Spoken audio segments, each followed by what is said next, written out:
Hello guys, sekali lagi kita digemparkan apabila seorang lagi ustaz ya pengajar di sekolah tahfiz melakukan perbuatan yang tidak bertanggungjawab, perbuatan jelik sahabat-sahabat semua. Projek Songsang. Sudah acap kali kita mendengar perbuatan-perbuatan seperti ini, khususnya ustaz-ustaz di sekolah tahfiz, ustaz-ustaz di negeri khususnya ya di negeri Pati, di negeri negeri yang ditakbir oleh sebuah parti Islam, sahabat-sahabat semua. Hari ini sekali lagi kita digemparkan apabila seorang ustaz ini ditahan ya kerana melakukan tindakan liwat kepada 3 pelajarnya di daerah Macang, Kelantan.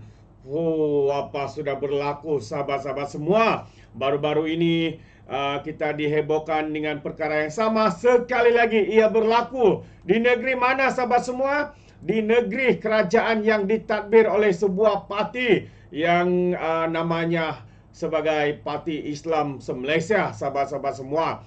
Namun inilah yang berlaku. Sekali lagi ya, kita digemparkan dengan berita ini. Saya ingin kongsikan bersama dengan anda. Ya, apabila berita ini mengatakan gempar 3 pelajar pusat tahfiz kena liwat oleh ustaz cikgu mereka sendiri, dan ustaz tersebut telah pun ditahan oleh polis. Jadi saya ingin memberikan sedikit update ya, kenyataan media yang menarik ya untuk saya kongsikan bersama dengan anda. Yang mana polis di Raja Malaysia telah menahan seorang ustaz sebuah pusat tahfiz di Macang, Kelantan kerana disyaki meliwat 3 pelajar sejak 2 tahun yang lalu. 2 tahun, sejak 2 tahun yang lalu. Hebat. Menurut Ketua Polis Daerah Macang, Superintendent Ahmad Syafiqi Husin, pihaknya menerima laporan daripada 3 mangsa yang berusia 12 hingga 13 tahun pada 15 April yang lalu. Lebih kurang jam 12.56 tengah malam. Beliau menjelaskan hasil siasatan mendapati kesemua mangsa diminta melakukan perbuatan itu oleh suspek di pusat tahfiz berkaitan. Suspek yang berusia 39 tahun itu kemudian ditangkap untuk membantu siasatan. Suspek ditahan selama seminggu bermula 16 hingga 22 April dan disambung reman pada 23 hingga 29 hari bulan ini, katanya menerusi satu kenyataan media hari ini. Kes menggemparkan itu disiasat mengikut Seksyen 377C Kanun Keseksaan ke ranah meliwat. Dalam masa yang sama, Ahmad Syafiqi berkata, pihak polis menasihati orang ramai untuk tidak membuat sebarang spekulasi sehingga siasatan ini selesai dijalankan. Alright, so itu dia antara berita ya dan kenyataan media yang menggemparkan kita sahabat-sahabat semua apabila dikatakan seorang ustaz di pusat tahfiz ditahan untuk disiasat kerana tindakan yang amat memalukan itu. Jadi sahabat semua, apa pandangan anda? Anda boleh berikan pandangan di dalam ruangan komen. Jadi ya, kita cukup dengan kes ustaz-ustaz daripada negeri di bawah kerajaan Parti PAS ini. Kita beralih pula ya dengan kenyataan terkini ya daripada Mufti Perlis kan, Mufti Perak Perlis kalau saya tidak silap ya. Dia iaitu Dr. Maza. Katanya kali pertama bertemu dengan YB Fahmi. Ini kata-kata daripada Dr. Maza. Ya, agak mengejutkan juga apabila Dr. Maza membuat satu kenyataan ya yang mengejutkan dan ramai tidak tahu ya berkaitan dengan perjumpaan beliau ya dengan YB Fahmi sebagai Menteri Komunikasi ini. Jadi sahabat semua, menarik untuk saya kongsikan bersama dengan anda kenyataan Mufti Perlis, maafkan saya tadi bukan Perak ya, Mufti Perlis, Datuk Dr. Muhammad Azri Zainul Abidin menyifatkan Menteri Komunikasi YB Fahmi Fadzil sebagai seorang yang mesra dan mempunyai hala tuju pentadbiran yang baik. Dan Muhammad Azri atau lebih dikenali sebagai Dr. Maza berkata, demikian selepas menerima kunjungan Ukawah Fahmi di rumahnya di Perlis malam tadi. Selepas kuliah Masjid Alwi Kangar semalam, saya bergegas pulang untuk menyambut kunjungan beliau dan rombongannya. Jadi banyak perkara positif yang dibincangkan dalam tempoh kunjungan tersebut.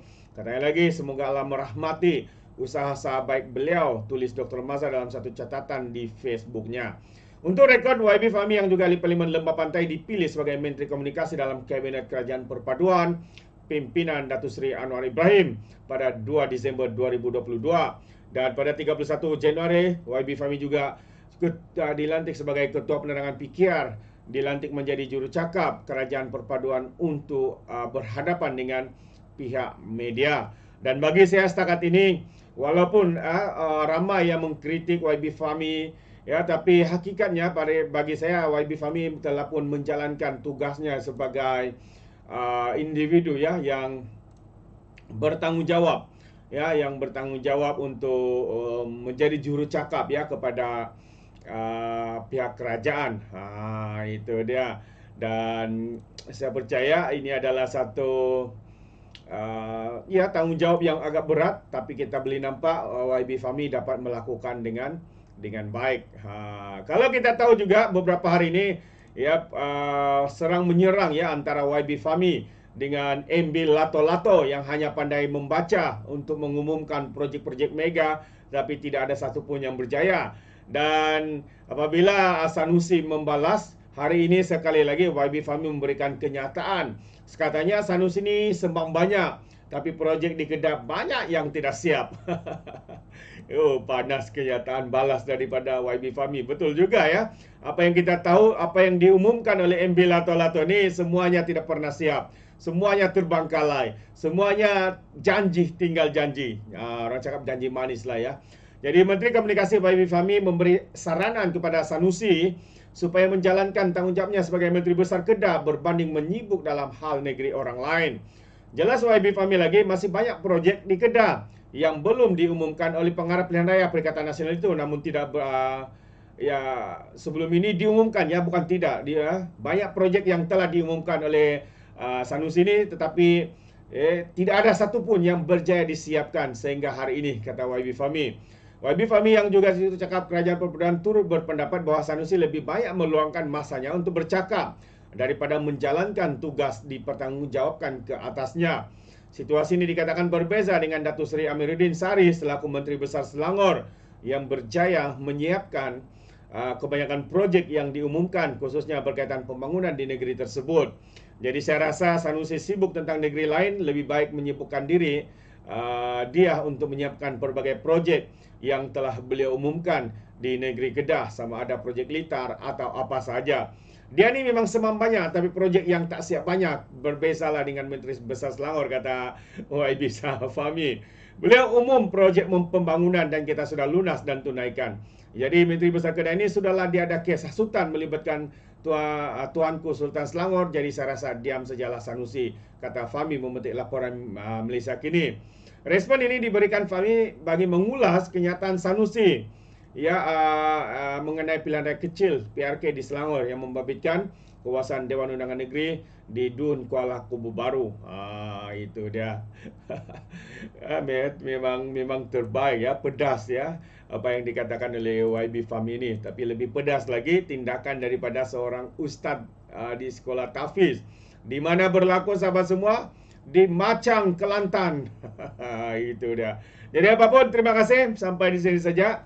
Jadi sekiranya Anda memberikan sebarang komen pandangan, Anda berikan di dalam ruangan komen. Terima kasih, izinkan saya untuk mengundurkan diri. Dan seperti biasa, peribahasa mengatakan, tapapun kangkap, dua ton keinginan. Dalam bahasa Melayunya, tupuk dada, tanya selera. Sekian saja daripada Alright Nampak Channel. Saya kita berjumpa lagi. Bye-bye.